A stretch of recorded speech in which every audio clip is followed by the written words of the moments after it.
What was the first Red Scare in the US? Part 1. Welcome to the world of political paranoia and fear-mongering in the United States.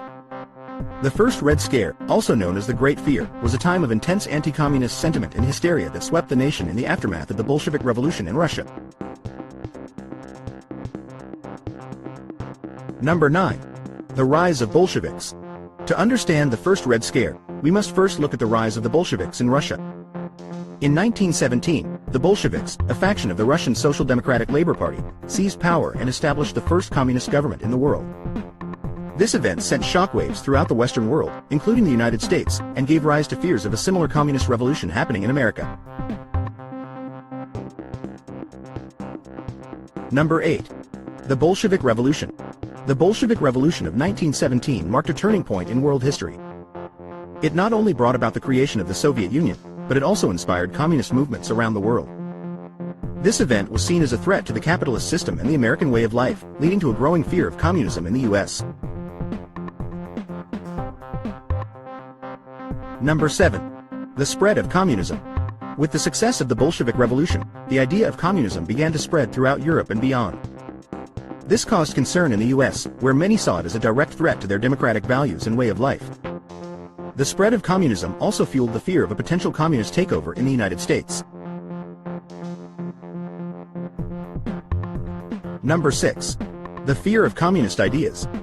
During the first Red Scare, the fear of communism was not just limited to the actions of actual communists. The mere idea of communism and its potential influence on American society was enough to cause panic and hysteria among the public. Number 5. The beginning of the first Red Scare. The first Red Scare officially began in 1919, with the emergence of labor strikes and other radical activities in the US. These activities were seen as evidence of a communist plot to overthrow the government, and the fear and paranoia only grew from there. Number 4. The Palmer Raids. In response to the fear of communist subversion, Attorney General A. Mitchell Palmer launched a series of raids and arrests of suspected radical individuals. These raids, known as the Palmer Raids, targeted immigrants, labor leaders, and others deemed to be potential threats to national security. While some actual evidence of communist activity was found, many innocent people were also caught up in the raids. Number 3. The anti-communist hysteria. The first Red Scare was characterized by a widespread and irrational fear of communism. This hysteria was fueled by sensationalized media reports, political propaganda, and the actions of government officials. People were afraid of being associated with anything remotely related to communism, leading to a culture of suspicion and paranoia. Number 2. The Sacco and Vanzetti case.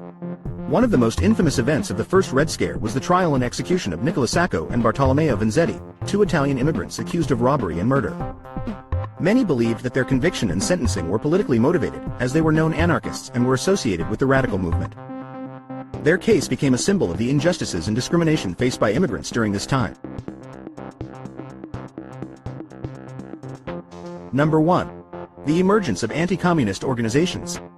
As the fear of communism grew, so did the number of organizations dedicated to fighting it. Groups like the American Legion and the National Security League formed to combat the perceived communist threat. These organizations often resorted to tactics of intimidation and violence against suspected radicals, further fueling the atmosphere of fear and suspicion. It was a time when the American public was gripped by fear of a communist uprising, and the government responded with a heavy hand, leading to violations of civil liberties and the persecution of innocent individuals. See you on Part 2.